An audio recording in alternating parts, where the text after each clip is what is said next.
up the top stars from Hollywood and from all over the world to entertain you on a giant screen with a few colorful motion pictures you've been hearing about and reading It's about. showtime, folks.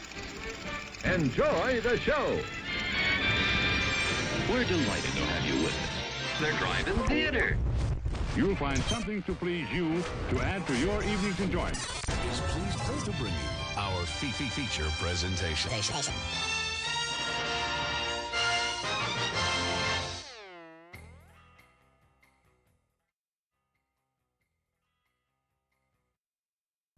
All right, we got the producer back, and it's like his first day again. So, welcome everybody to the Drive-In Speaker Box. My name's Bo, the boom operator. I'm your host. What the noise you hear right there is coming in late, as always. Jake, aka Slow Slick Doggy. Doggy. Nope, you are no longer Slick Doggy. Whoa. You are Slow Doggy. Always late. Every Not single. always. Always late. No. Always late. You need to be here 10 minutes early. At least, and you're always 2 seconds before showtime, and you're like, I made it, dude, I'm right here. I made it, dude, and you need to start showing up early. Yeah, because this show has a lot of work to do in it, and I feel like I'm the only one doing it. So, hello, everybody. What's up, Tony? What's up, Elisa? Everybody tuned in. We are going to be talking to you guys about movies tonight. We've got an action-packed show full of anime stuff, so get those weeb buttons ready. I went and saw the new Jujutsu Kaisen movie. Do you watch Jujutsu Kaisen? No. I don't watch any anime. You say that. I don't. I don't. What's the thing that Anito Montoya says to Vincent or whatever? He goes, you keep saying these words, but I don't think you know what they mean. Mm-hmm. And you always say, I don't watch anime. But you do watch the anime. Initial D is like 30 years What is your old. shirt? Your shirt is even Japanese weeaboo shit. No, it just says Nissan. Nissan? No, it's car brand. Yeah. Initial D car brand stuff. That's true. Yeah. S13s and S14s is the ladies. I think the new ones, MF Ghost, has like S15s and GTRs. You can't see it, ladies and gentlemen. Right off the side of his desk, on his side of the desk, there's a figurine, an action figurine. Yeah, Gogeta. And this, what is he from? Dragon Ball. And what is that? It's an anime. And do you watch it? I did at one point in time. Okay, all right, there we go. But they're classic. They're old. They're historied, storied. Ladies and gentlemen of the jury, I rest my case. It's not like I actively watch them. It's from the past. Okay, all right, okay, guy, okay, semantics guy. But anyway, we are here. Sam says, say you watch anime without saying you watch anime. Yeah, clearly. The story of Jake's life is saying you watch anime without saying This is like Dragon Ball and Initial D. That's it. That's all I got. One Piece. I've watched One Piece in the past. I never got past like episode 400 something, I think. That's 400 episodes more than I've watched. Yeah, but it's more than 600 away from where they are Miyazaki now. films. Yeah, that's different. That's way different. You know that's different. Ninja Scroll. Yeah, I think movies occupy their own space. Akira. though. That's a movie. Okay, but it's an anime movie. Yeah, but movies are Berserk. I've never watched Berserk. You never watched Berserk? No. Yeah, I told you. You know why I don't watch Berserk. Because it's awesome. No, because when I was young, I flipped through the manga and I saw horrible, terrifying, awful things happen. I was like, nope, not for me. Yeah, that is true. That is true. Well, anyway, we're going to be talking about Jujutsu Kaisen 0, which is the prequel to the anime that's currently out. It actually, believe it or not, a little bit of movie news. Normally we talk about the box office last. We're going to talk about it first. Jujutsu Kaisen, #2 movie in America. Damn. What? Can you believe that? That Japanese is comic books right behind American comic books. that's pretty unheard of in American box office. Is and this is it's in subtitled and dubbed. Which if you're going and seeing dubbed, that's wrong. Go watch it in its original language. Don't watch dubbed films, kind of as a rule. Like, I can't think of any dubbed films other than like Italo horror because there wasn't any option. You know, there is a certain like giallo horror and you know, a lot of those Italian horror movies that were filmed and then the voices came in later. Like that's about the only way that they did it back then, and it's kind of fun. And like old Jackie Chan movies and stuff, finding original audio tracks on them it doesn't work. You can only find them in the overdub. So So all the old Hong Kong flicks. If you've got the option to watch, there was I think I talked about it a few episodes back. There was a documentary on Netflix about kung fu cinema and all that kind of stuff, and how the overdubs are. And it's pretty interesting to see how that has evolved. And Zach Starr over on YouTube, hadn't talked to that guy in a long time, but shh, be spreading all the secrets. I don't need a bigger fan base. But anyway, thanks for tuning in, Zach, over on YouTube, and for those kind words. If you guys are just listening to the audio version of this podcast, wherever you get your podcasts, you can always check in and join in into the live chat over on our YouTube, our Facebook, or our Twitch stream. All you got to do is search for the Drive-In Speaker Box, and you're good to go. You can find us, join in the fun. You can sub over on Twitch, get access to fun emotes. You can like and subscribe over on YouTube, or you can just be boring and watch us on Facebook whenever you get a notification. But watch us. It's cool. It's fun. And the more likes and subscribes that we get, the more we feel like we're doing something that matters. Anyway, shameless self-promotion out of the way. Let's get into some news. Some news has happened. Overderbs. The liquor's... Overderbs. I'm the only one drinking liquor. This guy he doesn't drink on the show anymore. He's no fun. Anymore. A very rare occasion has it ever been. It's usually a release of a Fast and Furious movie. Yeah. And then... Because you can drink whatever you want, as long as it's a Corona. Exactly. Which is not a good beer. No, it's not. Have you heard about this? You know, in Hollywood's infinite bucket of... emptiness in terms of intellectual properties to make movies out of, you know, Hasbro has been trying to create sort of a movie lineage of Hasbro things. You know, we had the Battleship movie that everyone forgot about. We had the recent resurgence of Jim and the Holograms. Yeah, and what was who was the pop star in that? Was Rihanna? It Rihanna? Yeah, that movie was terrible. But then Hasbro did the Jim and the Holograms sort of reboot that really that one everyone forgot about. That one everyone did forget about. And but according to Deadline this week, Hasbro and E1 have teamed up to bring us a movie we've been waiting for since childhood, everybody. I can't believe they haven't done it yet. We're getting a Play-Doh movie. A movie about Play-Doh. Is it going to be like the Lego movie, but as soon as they start singing Everything is Awesome, someone shoves them in the squeezer and like turns them into spaghettis? I hope so. Like, I don't understand why. I guess, you know, I think you're thinking on the same wavelength as Hollywood, where they go, you know, the success of the Lego movie is we're on to something, boys. It doesn't mean we just a product that's we're familiar with. We have the Oreo movie, the Lego movie, the Play-Doh movie, everything with O's. And the Lincoln Log movie coming out after that. It doesn't end with O. Oh. Lego, Play-Doh, Oreo. What else can we do that ends with O that we know that's a brand? Cheerio movie. Oh gosh.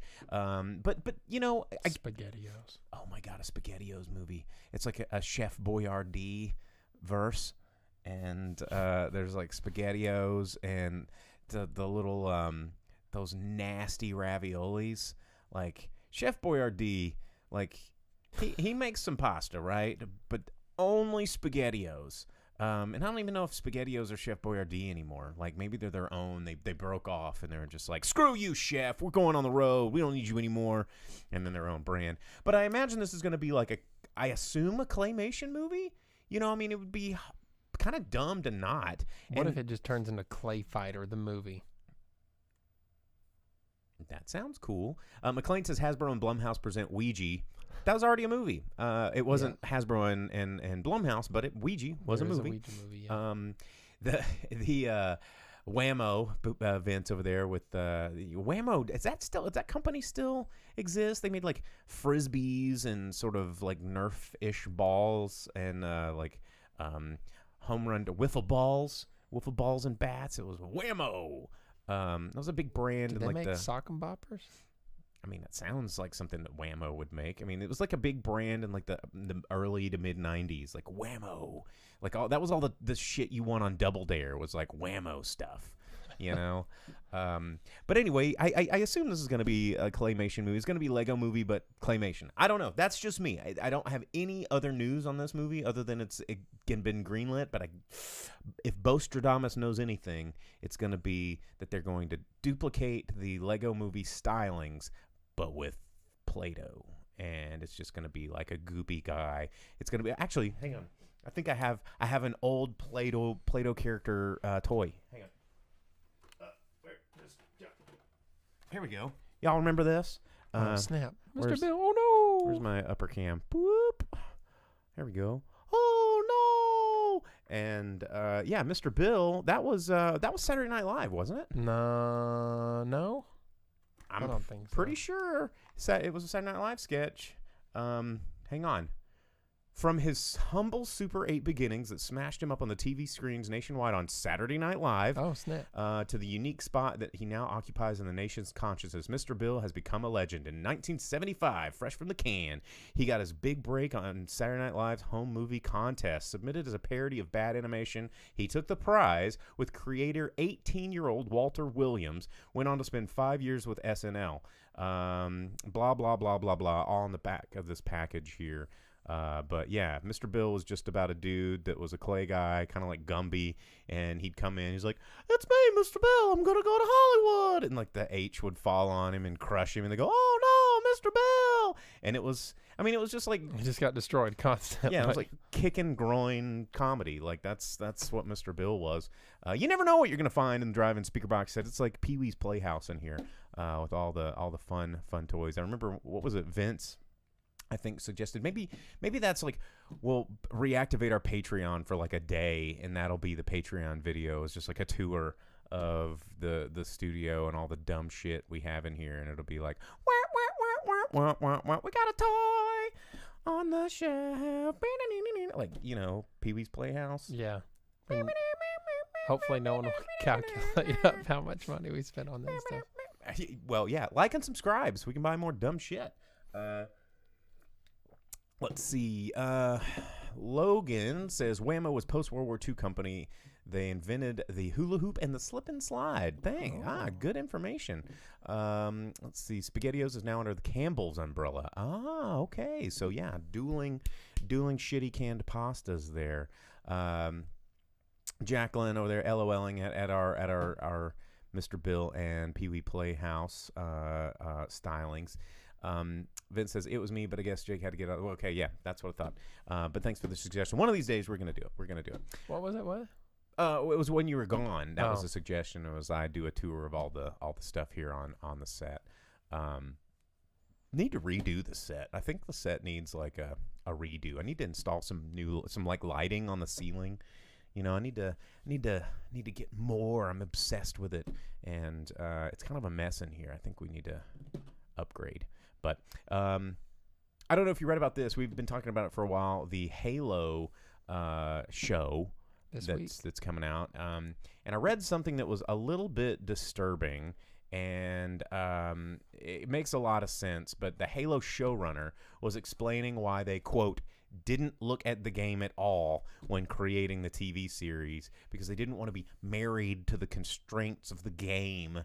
And, kind of like, I think it was, who was it that directed the X-Men movies? Bryan Singer. Yeah. And he was like, nope, no comic books on set for X-Men. You can't do that. And then eventually, like, Kevin Feige, who was around set that was sliding comic books to actors, who is now the boss of Marvel. But he was like, no, you kind of probably should take a look at this because you're doing it wrong. Not like he's the end all be all of doing it right, but I think going, you know what? We're going to make a movie about the source material, but golly, don't hold us to the source material. How about make a new movie? If you're going to if you don't want to stick to the source material, just go, "Hey man, I got an idea. It's about this like guy, he's a military guy in space fighting aliens." Well, the cool thing about Halo is that they really did not have to use Master Chief. They could have done something outside of the primary numbered Halo series, because ODST is a sick game. Reach is probably the best game. And you have Halo Wars 1 and 2. None of those have anything to do with Master Chief or Cortana or any of that stuff. But instead, or maybe an expanded universe. Yeah, that's what I'm saying. Yeah. They're like, oh, let's take these core characters and just completely change everything. Well, and that's something I just don't understand. I mean, I understand. I totally understand the marketing behind it. What it is no one's willing to invent a new IP, because why would they? Because we're all like, I ain't never heard of that. I'm not gonna give a chance on it because I ain't never heard of it. Is it good? I'm not really willing to sacrifice an hour or 3 of my life and 10 of my dollars to check something out that may or may not be good. I need to know it's going to be something I heard of that I'm probably going to hate when it's done. And, that's us. And Hollywood responds to that attitude we have of not willing to get off of our couch, not willing to put on real pants, not willing to go out and purchase, not willing. And so they've found these ways of tricking us and manipulating us into spending money on stuff that we don't actually like or care to have. It's because we know we need to have, like if Oreo, like Nabisco, or I guess it's Melendez now, was like, you know what? Let's make a cookie that's like, I don't know, Pop Rocks and Fartberry white chocolate razzle tazzle, and they're not, and let's call them Glue Barts. And they know no one's gonna go to the grocer's freezer and go, ooh, let me go buy some frozen Glue Barts and try these out. But they go, oh, we're gonna do a Pop Rock blueberry goober gop flavored Oreo. At this point, it's not an Oreo at all, but it's got an Oreo like label on it. And then we go, oh yeah, dude, I love Oreos, so I guess I'll try this. It must be, and you hate it. No one likes it, and we all know it's gonna be bad. But we're like, but I trust Oreo, and it's why? When has Oreo done us a big other than just like making an Oreo? Same with Reese's. I was at the store the other day. I was making some peanut butter cookies, right? And I was like, yeah, peanut butter cookies, looking in the grocer's aisle with the dough, and it's Pillsbury Reese's. It's Reese's peanut butter cookies. I'm like, don't you trick me. That ain't Reese's peanut butter in there. You just threw the Reese's name on it because I go, yeah, dude, that's going to be rad because I trust Reese's. And it was just a peanut butter cookie, dog. It wasn't no Reese's. Like, this is the problem. This isn't Halo. We're not going to get Halo. We're going to get Pop Rock cotton candy doo-doo bud flavored Halo from the makers of Halo. And then we're going to go, God, this didn't taste like Halo at all. Because it wasn't Halo. It's going to be stupid. Yep. And But it's your fault. we'll see how that goes this week. It's the 24th, right? Thursday? Friday? It's coming out. I like how Vince said 2022. The is this IP good guy? So is it good guy character here on the show is now, is this IP good? Hey man, I heard this before. Do I know who? Is this based on a teen novel? It better be, dude. Cause unless it's got magic wizards in it, I don't think I'm that interested, man. I don't think I want to see nothing unless it's about patriotism, about America being awesome, about cars and trucks, or guns and bullets, or comic book dudes that my kids probably heard of. That's it, man. That's all I want to see, dude. Sign me up, bro. And spaceship wars. Light swords, man. Get them to me. That's what we want. And lots of inclusion and diversity. That's what we need. Makes everything better. It's the seasoning of movies. feel like that voice and that idea don't go together. They don't at all. That's why it's funny. Zach says Halo has 22 published books. Use any of the expanded universe. Tons of comics, novels. Yeah, they have it all. But they're like, they're going to pull a Disney and go, oh, yeah, Star Wars. Tons of expanded universe stuff that we now own the rights to. Novels that have sold millions of copies that are beloved by fans, both old and young alike. Just get rid of them. Baby Yoda, dude. Let's get in there. Get in there with that Baby Groot Mogwai bullshit. Yeah, anyway. Vince said, I learned a couple years ago that Hydrox was a first than Oreo. Always thought that Hydrox was a generic Oreo.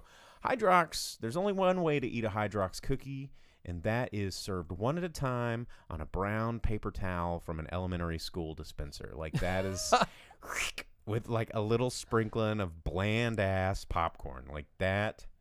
Ooh, talk about nostalgia flavors. It was like like graduation celebration day, whatever, like into the school year, and they're like, here you go, kids. Hey, good job on the school year. Here's a stale cookie. Hydrox cookie, some completely unseasoned bland popcorn. Although that's, I guess that's showing our age because, kids these days, like I've got friends that are teachers and have children, and I've read stories, I've heard the stories, and they have like, we catered a food truck and like, a huge pizza party, and every kid got an entire large pizza and a bag of candy, and I'm like, what the what? Where was this school? I got a spanking and a Hydrox cookie. Like, yeah, the best we were ever given was like there was one day where you could make your own nachos or something, and it was like the school teachers or whatever giving it to you, and you had that cheese that just tastes like hot. It just tastes like it's just seasoning goo. Yeah. And it only tastes like whatever the heat they had in the crock pot that they were cooking it in. It tastes like 86. Yeah. That's what it tastes like. It tastes like hot. Not spicy, just hot. Just temperature. Yeah. If you took a spoon and set it on a burner on the oven and then put it in your mouth and hurt your tongue, that's what it tastes like. Anyway, so in other news, let's stop talking about elementary school food, because what is the show about anyway? I think we go on bigger food tangents than movie tangents. I don't know. But Showtime. I don't know if you guys heard about this. Showtime, every network, every whatever, every plus, every streaming service is, trying to capture an audience. And, Showtime's no different. I mean, you've heard about Netflix. This is something we're going to talk about next. But Showtime this is actually one I'm really interested in. I don't know if you guys have heard me talk about. There is a really, really cool movie called Let the Right One In. It's based off of a 2004 best-selling novel, and then it actually got adapted again in English. And was, it was okay. It was an American remake. The guy that directed the Batman did it, Matt Reeves, and it was pretty good. There was a stage adaptation, and there was a lot of stuff going on. But Showtime is developing a TV series, but to make it more expanded, they're going to have to change the story quite a bit. But it's a pretty cool. It's a great vampire tale. It's a great kind of modern horror without being super scary. Pretty excited about this one. I think it'll be pretty cool. I don't know if you guys have heard about that, but it is coming out. It's filming now. Should be pretty cool. And I don't know if you guys can hear that, but just to give you guys a little bit of context, it sounds like the wind is blowing or the air conditioner's on, but it is raining that hard. Can you guys hear that? Tornado warning. I know. We're up here in the studio, and I'm like, I thought the AC kicked in, but I usually turn off the AC or the heat, and we just deal with whatever temperature it is, because sound guy stuff. That's why our podcast sounds so much better than most shitty podcasts out there on the market, where it's like, hey, we're two white guys talking to you about movies, as if there isn't enough of those. We want to be your two white guys talking about movie choice. Like, that's us. Anyway, all right, just to give you some sound context. What else going on? Netflix. I want to talk about this. Speaking of Netflix, Vince over in the comments on Twitch said, not sure if we guys heard about this. I heard about this yesterday, actually. Christina Ricci is going to be starring in Netflix's Wednesday series, which is kind of returning to the Addams Family universe. I don't think she's playing Wednesday. No, because they've already showed that they have the trailers for it or whatever, don't they already? Where Wednesday's like an angsty teen, and she's coming to terms with her powers, because she has powers now. Why does Wednesday have powers? I don't know. That's what it showed. Because comic books. Yeah, I guess. Why can't Wednesday just be like super gothy? Like, I mean, she is, but also she has mystical powers. I mean, I don't know where this kind of started to happen in the Addams Family universe. I mean, I know that in the comics, and then as far as like the 90s movies are concerned, like Fester can turn on light bulbs with his mouth. You know, that's whatever. They seem to not necessarily have superhuman abilities, but they're impervious to they're death and pain. They seem a little what's the word I'm looking for? Ethereal in a way, or kooky, mysterious, spooky, altogether ooky. Yeah. That's I think those are the words. But as far as like being able to like have powers, I don't know. They're not monsters. I mean, the whole part of the Addams Family is they're not monsters, and people look at them as monsters. You know, they're just odd people. But I think giving them powers kind of defeats that whole narrative, maybe. Jesus, do you guys hear that rain? Holy crap. Just a heads up, if we lose power in the middle of the show, that's why. We record this live. We don't edit this show down. You're getting it all from off the dome. So Vince, you can hear it. Forgive us for this thunderstorm we're sitting in. Actually, okay, we're shifting gears. Drive-In Speaker Box is no longer a movie podcast. It's pure relaxing vibes. That ain't relaxing. That's scary. We just ASMR like it's a relaxation podcast now. So we want you to take your shoes off and lay back. You got to do the voice from True Lies. Oh, it's like, do it slowly. Yeah. Take off your blouse. No. Do it slowly. Rewind button. Oh yes. Talking about snacks over rain sounds. Anyway, Sam, it can't rain all the time with the Crow quote. I believe that's from the Crow. Can't stump me. Anyway, yes, we did hear about that. Also from Netflix, incremental fees. This is something we haven't really talked about, but I've talked about for years. I've talked about it since everything moved to the cloud. I've been talking about it since AT&T started developing Uverse. I've talked about it since Google Plus and Disney Plus and Showtime Max, HBO Max, Mega, all the stuff I've been saying, hey, once they got us beholden to the cloud media and on demand, they're going to start just destroying us over fees. Netflix is leading the way, cracking down. This is something that I anticipated years ago about password sharing. Mm-hmm. And so they're going to start, detecting whether or not you're in the same household, which is, of course, easy to do through IP tracking and all this kind of stuff. It's your phone can pinpoint your location within, 10 feet. You think Netflix can figure out that, they don't know that I'm not my mom? Yes, they know. But they're going to start cracking down on that and being like, hey, we know that you're not in the same house as the other people on your account, so here's another fee. That'll be tacking on fees, because they're going to try and get everybody on their own account. Yeah, and they are increasing it to $20 if they haven't done it already. I think it said it was the 20th or it's coming up. It's coming. So the standard Netflix, like the base one, is $20 for the streaming now. That's a lot, y'all. Yep. And it's only going to get more. Just like the housing market. When a bunch of rich people decide that they can invest in something that we all think that we need in our lives, and they go, well, guess what? We're going to now charge 300% markup. Why? Because we can, dude. Not because it costs us more, but because we're gonna.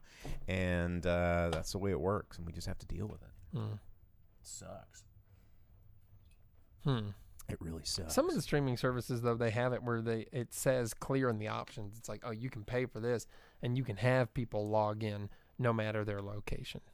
So maybe they'll do it like Sam over in the Facebook comment says, Jake, that you can no longer use his Hallmark movie channel login anymore. I can't go back to just watching Netflix. I never watch Netflix anymore now that I have that, though. Yeah, what are you going to watch at Christmas? All those, here comes some, what's the default storyline of a Hallmark sort of Christmas movie? It's like girl goes to a town. It's a small town. Well, she's sometimes from New York, her hometown. right? Yeah. Yeah, she's like a big to-do executive.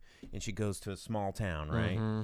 And the love interest is always some dude that never left. Yeah, some local guy, but he's like the best. Yeah, he's like a good guy. He can like fix a car. The only thing standing in their way is her long-term relationship Back in the city. fiance Who's guy probably cheating on her. who's just doing everything right because he's funding both of their lives. So or it's whatever. basically Crocodile Dundee. Like every one of these Hallmark movies follows the Crocodile Dundee and Crocodile Dundee 2 storyline. Well, just the first one, because Dundee 2, they were getting they were already revenge married, for Yeah.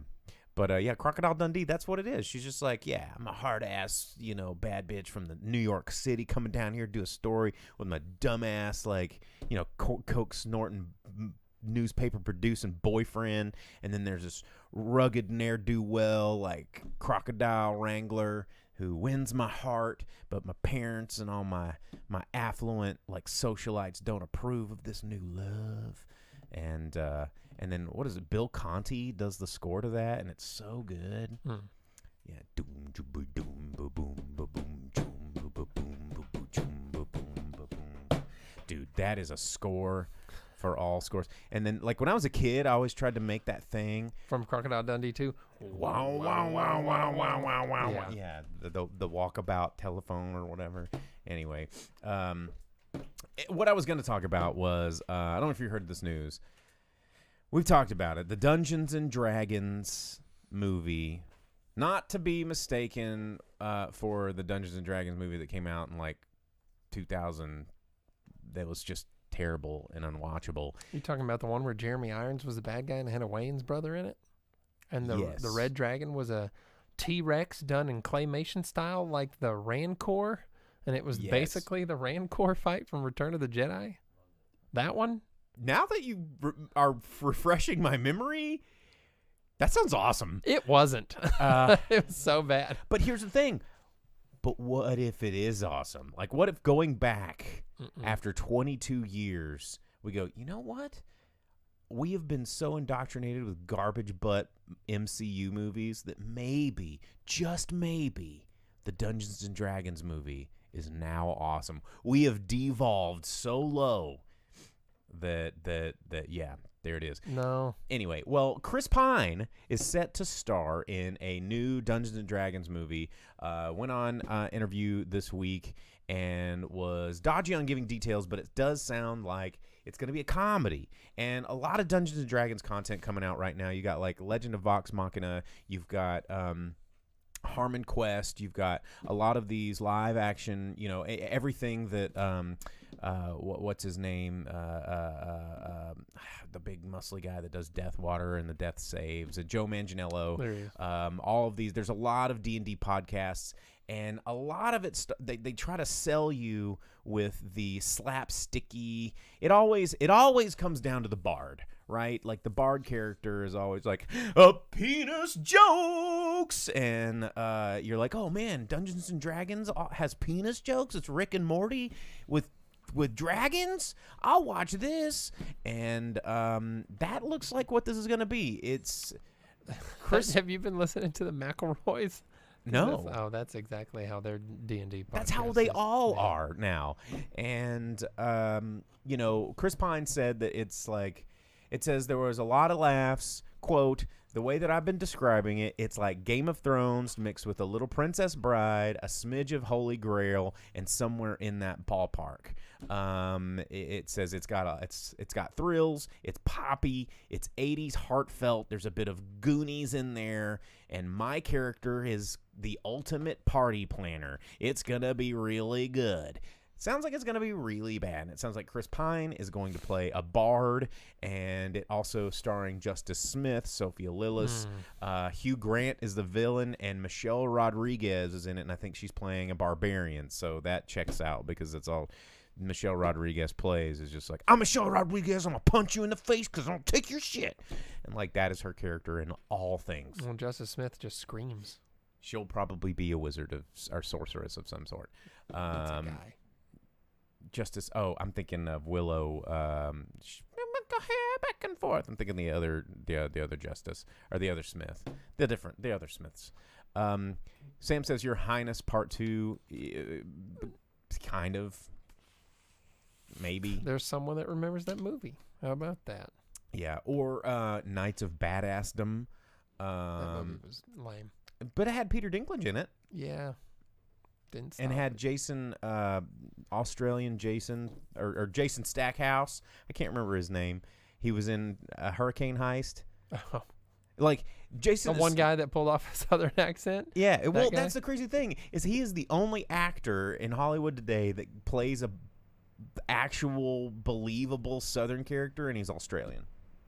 And he nails it. Jason Stackhouse, man. I miss True Blood. Did you ever watch True Blood? I didn't. Don't you shake your head in disapproval like you're like, oh, True Blood. No, I mean, I'm just saying, I didn't. Don't knock it till you tried it. It's a good-ass show. Ask your fiance. I bet she likes True Blood. Probably, yeah. Yeah. I'll have to ask her. So But I'm going to... Ryan Kwan, thank you. wasn't True Blood just Twilight with titties? No. Feels... Those okay. Twilight vampires Feels are like- I'm gonna sniff your menstrual blood and be like emo from like a mile away and not do anything about it. And then in Twilight, they're just like, come to my S&M like orgy club and like I'm gonna murder a bunch of people and rip people open. I can't see the daylight because I'll burn up, not turn to speckled gold dust. There's also witches and brujas and panther people and werewolves and like blood gods and all kinds of titties and like just all of it. And then it had Lafayette, who was the best. Is that the and chef guy that didn't take shit from anyone? he didn't take shit from nobody, and he turned out to be a bruja. And dude, True Blood was awesome. Just stop before you get to the last season, because the last season's total garbage. And you know the lady that wrote all those, she was from Arkansas. Oh, really? Mm-hmm. Yeah. How about that? Yeah, she was in a friend of mine's wedding, actually. But yeah, the Sookie Stackhouse novels. I mean, you know, the one thing about if you watch True Blood, you'll just hear a lot of Sookie. See, I probably didn't watch it because everyone had the terrible accents. I'm like, I'm not watching this. Beal and Sookie. Every No, time- it's true. But Alexander Skarsgård is like the coolest dude on the planet in that movie. And then Ryan Kwan is Jason Stackhouse, and it's so good. And it's like, you know, there's some really tacky things that I will admit to loving, and True Blood is one of them. Vince says it sounds like everyone from your state knows each other. Dude, I mean, No. it's not quite that bad, but I guarantee you, Northwest Arkansas, like the Ozarks area of Arkansas, is a magical place, and everybody cool has either been through here, lived through here, knows from somebody through here. There is a wild phenomenon that, like, if you're from here and you go somewhere, anywhere on the planet, you might run into somebody that you know. It's true. It's true. Everyone's like, oh, yeah, dude. Fayetteville? Northwest Arkansas? Hell yeah, dude. They don't Yeah. always talk like that. No, but like every time I go out of town, out of state, something like that, you'll just end up meeting someone that you know, and you're like, oh, dude. Oh, you from Arkansas? Yeah, me too. Let's talk about it. Go home. Not even that. Not like make friends. I'm talking like people that I know.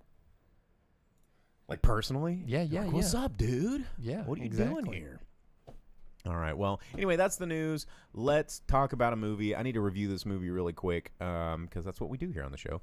Jujutsu Kaisen. Jujutsu Kaisen 0. It's Jujutsu Kaisen 0 : the movie. This is a prequel. This is a prequel to the anime that's running currently right now. I mean, obviously, it's part of the manga epic. You know, I don't read the manga, but a lot of people do, so this storyline is not necessarily new to some of those readers, but it follows. This is before the main character of the anime comes into play, and it is, you know, an earlier story about a different character that comes into who wasn't in the anime. Is this kid who his name's Yuta Okatsu. He comes in. He's got this curse. You know, everything's about curses that follows him around, but he can control it. He's a curse user, and it's super powerful. And this really bad guy that wants to get it from him. He who is also a bad guy in the anime season, the season that's on you know, Crunchyroll or whatever. Who thought he would have died in this movie, but I don't know. I don't know how this moves along. Anyway, you don't necessarily have to have seen the anime for this to make total sense. It definitely helps. This is a good springboard into the anime. Interestingly enough, it's something that I did not anticipate seeing in a theater, and much less being the number 2 movie in the box office.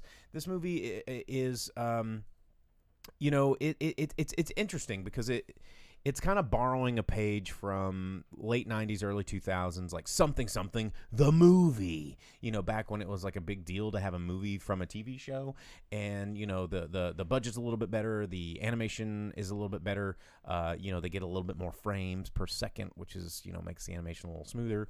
But the story of Jujutsu Kaisen is about these high schoolers, of course, because it's kind of borderlines on shonen style of manga, which I'm not going to go into what all that means, but it's not quite as cheesy as average shonen gets. Like, if you want a good example of cheesy shonen that a lot of people know, Inuyasha is a really good example.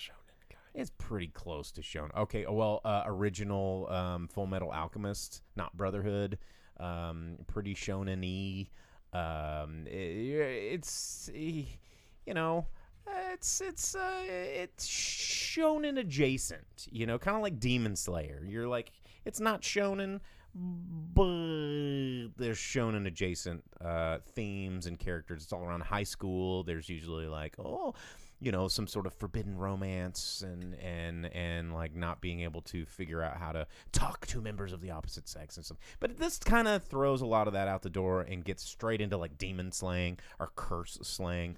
And, Gojo, the main character he's not necessarily the main character of the anime, but he is the main character of the manga, is awesome, as always. Really cool seeing him. And this is just a story of an adventure that these characters go through with this character that may or may not pop back up in the anime. And it's fun, it's exciting, a lot of good action scenes, a good introduction to Japanese animation if you're interested in kind of exploring that realm and want to just dip your toe in. You can do it in a theatrical setting, and it's a lot of fun. A lot of great fight sequences, memorable characters, a lot of good cameos from characters that you're familiar with in the manga and the anime.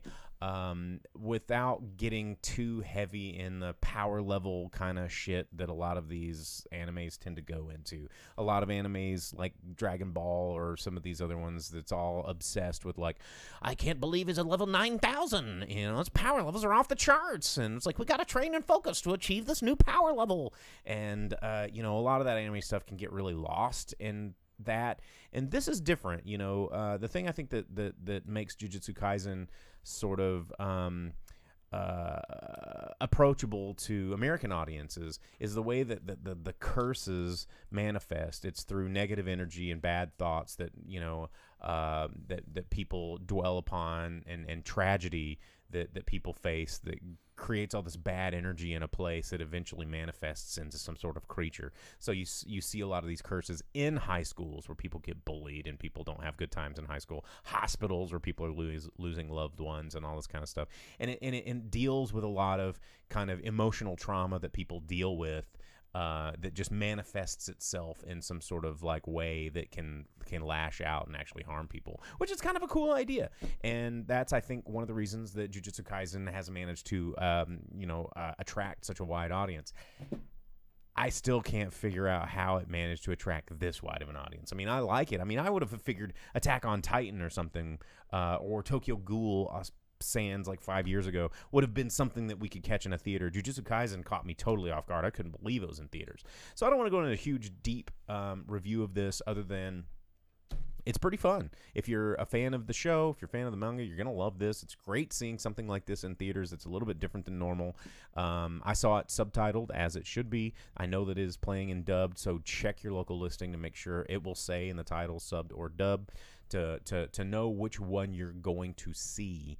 But it's fun. I mean, if you like a Marvel movie, if you like a Doctor Strange or a 3 Spider-Man show or whatever the hell the last one was, my God, if you liked Eternals, which was essentially anime for as convoluted and stupid as like 5 cosmic beings that have magical infinite powers that giant demon things from another dimension crawl up, and the only thing making it approachable is the fact that they make IKEA jokes. Like, no, dude, you're watching anime. Like, this is what this is.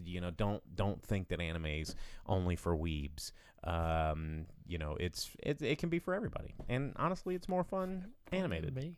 I pointed at you because you're an anime denier. You're the weeb. I'm not the weeb. You just talked about an anime movie. We're both weebs. I've never been a weeb. You're totally a weeb. Mm-mm. Just accept it, dude. It's 2022. You can let your weeb flag fly. You can be yourself. You can express. You can be accepted for the feelings that you have within your heart. No, as someone who went to school to be a Japanologist, you Weeb. would see the weebs and the Japanophiles, and you would look at them. You'd look down on them because they're gross and they're awful and they ruin everything. I will say that there is a level. Okay, if we're gonna shonen this, you'd be like a level like 3 weeb, level 3, like a grade 3 weeb. 0 weeb. No, you're definitely not a grade 0 weeb. Grade 0 weeb would be like the Bozozoku dudes that you think you are. You're like, no. See, the fact that you know what a Bozozoku dude is, That's just like, nothing to do with anime. you'd be like, yo, I just push ups and that's all I know. And you'd be like the guys in the anime, like that's the bully. You're like a level 3 or 4 weeb, and then there's like the level 9 and level 10 weebs that go to the anime. No, not me. I'm not. I may be like a 5, and but the level 10s that are like going to the conventions and they got tattoos and was they're it like hard to watch this movie stickers. with your Naruto headband on? I had to take it off. It was too sweaty. No, I don't watch Naruto.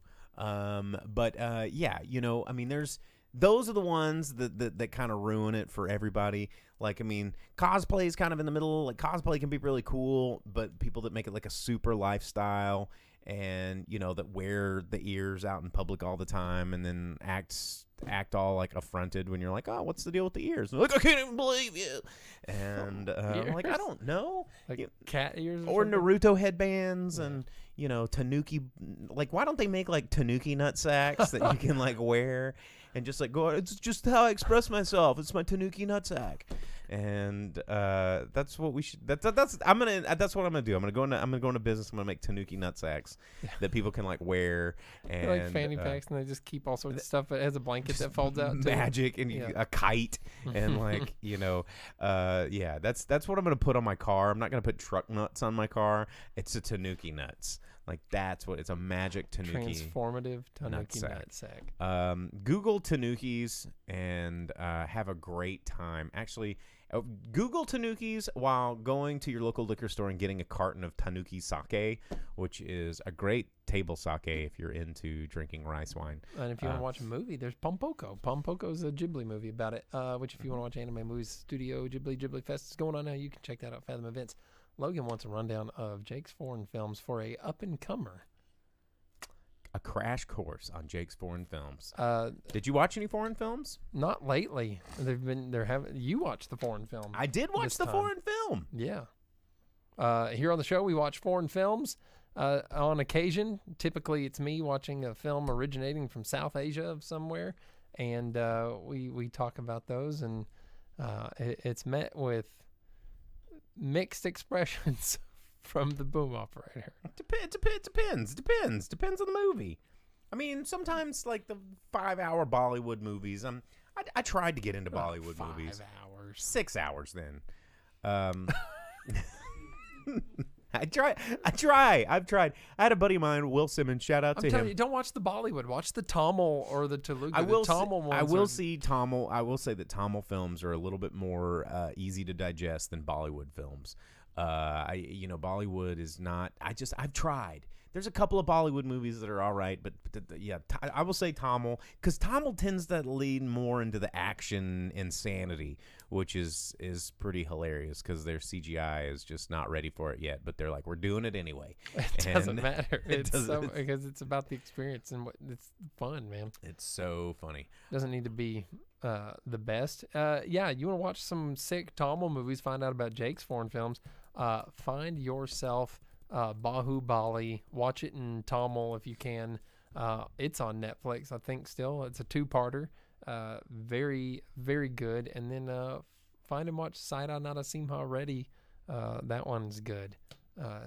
Enjoy some foreign films. Watch foreign films. Even watch this Jujutsu Kaisen movie. Yeah, check it out. I mean, it's a thing to see. You just take a chance on something that's foreign. Support it. Be ready to experience the smell of weebs if you go watch it in the theater, and choose not to wear a mask. Weebs do have a scent about them that ain't always the best. That's profiling. That's not nice. We don't do that. I'm just saying. But yeah, find a foreign film, watch it, enjoy it, experience the world outside of where you are via film. I'll agree with that. Yeah, Vince dropping the emote. That was supposed to be an animated one, but it's not animating on my screen, but maybe it does on Twitch. But anyway, you can subscribe over on Twitch, unlock some of these fun emotes that you guys can use. Spam the weeb emote. That's right. Okay, let's do that. I guess it's about time for the box office. We're running pretty low on the old time. Okay, Vince, he says it's animated on Twitch. Okay, good. Just making sure. It's time for the box office for the weekend of March 18th through the 20th, 2022. I didn't get a chance to talk about the Transworld convention that I went to this weekend. It's the Haunted Attraction Industry Trade Show, which is pretty cool because I got to meet some makeup artists that do stuff in Hollywood films and create Hollywood effects and all this kind of stuff. I went over this last weekend in St. Louis. I'm not going to talk too much about it, but it was very, very cool. A lot of animatronics, a lot of makeup effects, a lot of like silicone masks that cost like $1,500. Like, you're talking the same, masks that, what was his name? Doug Jones, or wasn't he in Rogers at the Comic-Con this weekend? A lot of my friends, I saw pictures from there, but what a big weekend here with the Wizarding World Convention and comic convention. Lots of nerdy stuff to do.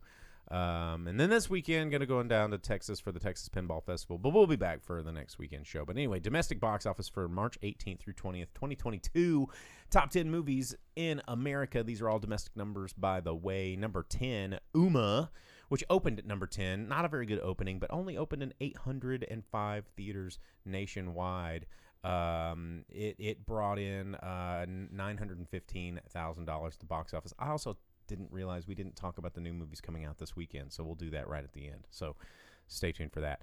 Number 10, Sing 2, bringing in $1.4 million at the box office. Number 9, The Kashmir Files, bringing in $1.4 million at the box office, only in 200 theaters nationwide. Number 8, The Outfit, opening up at number 8, $1.5 million, only in 24 theaters nationwide. Not a very good opening, considering I've seen this preview almost every single time I've gone to the theater. Very strange. It is playing here, by the way. Number 7, Death on the Nile, bringing in $1.7 million. 6 weeks out is brought in $43 million. Number 6, Spider-Man No Way Home, bringing in $3.2 million. And its 14th week still out in theaters, bringing in $797 million at the box office domestically. Number 5, Dog, bringing in another $4 million, and its 5th weekend release, $54 million domestically. That's so wild that Dog is doing so much better than Death on the Nile. I know, and about in the same amount of weeks. Very, very crazy. Although Death in the Nile has gotten a sequel greenlit, so we will get more. Number 4, X, which we talked a little bit about last week, $4.4 million in its opening weekend from A24. Number 3, Uncharted, still out there in 3,700 theaters, bringing in $8 million at the box office. 5 weeks has brought it $125 million. Number 2, Jujutsu Kaisen, the movie, bringing in $14.8 million at the box office in its opening week. Only in 2,286. It had a very large theater average, so very, very cool. Seeing this movie hit the number 2 spot. And, of course, the number 1 spot still occupied by The Batman, bringing in $36.8 million in its 3rd weekend release, bringing it up to $300 million domestically. And coming out this weekend in the theaters, we've got a handful of movies. Only one of them I'm really excited about. But first up, we have Lost City with Sandra Bullock, Brad Pitt, and Channing Tatum, as well as Daniel Radcliffe, who I don't know if you heard the news that he was offered a role in the Cursed Child. The Cursed Child, and he's like, nah, dude. Yeah, they're like, hey, you want to come back and be Harry Potter for the Cursed Child? And he's like, haha, no, nope, staying away from J.K. Rowling, not doing that. I'm over it and forget it. Yeah, I think Plus, Cursed Child has just been. Is there anyone that actually likes it? I don't know. It's just more content that they're like, oh, I need more, Harry. Give me more. Put it right there. And he went on to say, like, I'm really comfortable with where I am in my career. Finally, starting to break away from roles that continue to attach me to Harry Potter. And he's like, I'm not ready to go back there yet. Well, and I think a big part of it is that the majority of the actors involved in the Harry Potter movies make sure to publicly separate themselves from anything J.K. Rowling, since unlike the rest of the guys in the Fantastic Beasts movie, they're not under contract to be stuck there. So exactly. But The Lost City coming out looks action, adventure, comedy, romance. Yeah, there it is. Infinite Storm coming out with Naomi Watts and Dennis O'Hare, Billy Howie, Elliot Sumner. Getting caught in a blizzard. They encounter a stranger somehow in a blizzard, get down the mountain before nightfall. It's like, I don't know if it's going to end up like alive where they all eat each other, but whatever. Stranded in a blizzard, it's generally what happens. Somebody eats somebody else. And then the one that I'm really excited about, I don't know if we're going to get it here, coming from A24. Michelle Yeoh, I'll watch in any movie she's in ever, because she's amazing. But Everything Everywhere All at Once, I cannot wait to see this movie. This movie looks so good. It's about Michelle Yeoh. She's an aging Chinese immigrant, swept up in some weird multiverse adventure where she alone can save the world by being able to explore and go in between all these different universes, connecting all through her and the different lives she would have led in these different universes, but being able to remember all the skills that they have all had. It looks so good, and an interesting movie to be coming out right now because it is kind of a parody / not a parody of comic book movies in the multiverse that we're all kind of being subjected to in both Marvel and DC and all this kind of stuff. But it's got Michelle Yeoh and the Data from the Goonies. Like, when have you seen? It has been a long, long, long time since James Hong is in it. I didn't even think he was still alive. And he's awesome in pretty much every damn thing that he does. I'm very excited about this movie. So, can't wait. But anyway, that's what's coming out in theaters this week. We will be back next week, Monday night, 8 o'clock Central Standard Time, to talk to you about these movies and more. So thanks for tuning in. Thanks for everybody that joined in the chat, watched us on YouTube, on Twitch, on Facebook, and did all those things. You can always send us an email. You can like and subscribe. And if you don't want to watch our faces, you can always download the podcasts on the go, wherever you download podcasts from. So, thank you, Vince. Thanks, everybody that's hung on through the long haul. And as always, I am Bo, the boom operator. I'm Slick Doggy the Grip. And we will see you guys next Monday, yeah? Yeah, happy Mondays. That's a band. Producer, do the thing. Come on. There we go.